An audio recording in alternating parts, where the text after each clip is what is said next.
ఆంధ్రప్రదేశ్ ముఖ్యమంత్రి చంద్రబాబుపై మరోసారి విమర్శలు గుప్పించారు వైసీపీ సీనియర్ నేత బొత్స సత్యనారాయణ. మంత్రి అయ్యన్న పాత్రుడు మాటలతో టీడీపీ బీజేపీ మధ్య బంధం మరోసారి బయటపడిందన్నారు.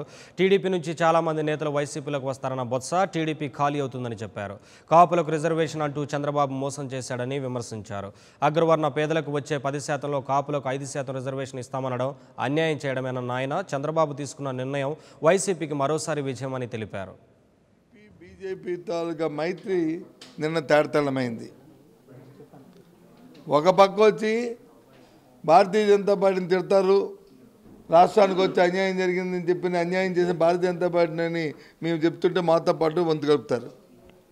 ఇంకో పక్క వచ్చి వాళ్ళని పొగుడతారు. నిన్న చూసాం అయ్యన్న పాత్ర గారికి సొంతంగా తెలుగుదేశం పార్టీ క్యాబినెట్ మంత్రి, వారితో పాటు వారి తాలూకా పార్టీ ఎంపీలు మురళీమోహన్ గారితో సహా అటు అనకాపల్లి ఎంపీతో సహా మొత్తం ఉన్న ఎంపీలు అందరూ కూడా డయాస్ మీద ఉన్నారు. వాళ్ళందరూ ఏం చెప్పారండి, ఒకసారి సాయం చేసిన వారికంట జీవితాంతం మర్చిపోకూడదంట, దండాలు పెడుతూనే ఉండాలంట. భారతీయ జనతా పార్టీని ఎప్పుడూ మర్చిపోకూడదంట, వాళ్ళకి దండాలు పెడుతూనే ఉండాలంట జీవితంలో అని అయ్యన్న పాత్ర గారు స్వయాన్న చంద్రబాబు నాయుడు గారి మంత్రివర్గంలో మంత్రే నేను చెప్పారు. చంద్రబాబు నాయుడు గారు అంటారు, అయ్యో భారతీయ జనతా పార్టీ వచ్చి వాళ్ళని తుదముట్టించాలి, ఈ దేశాన్ని నష్టపెడుతుంది, రాష్ట్రాన్ని బస్టు పెట్టించింది అంటారు. ఎవడి మాటలు నమ్మంటారు.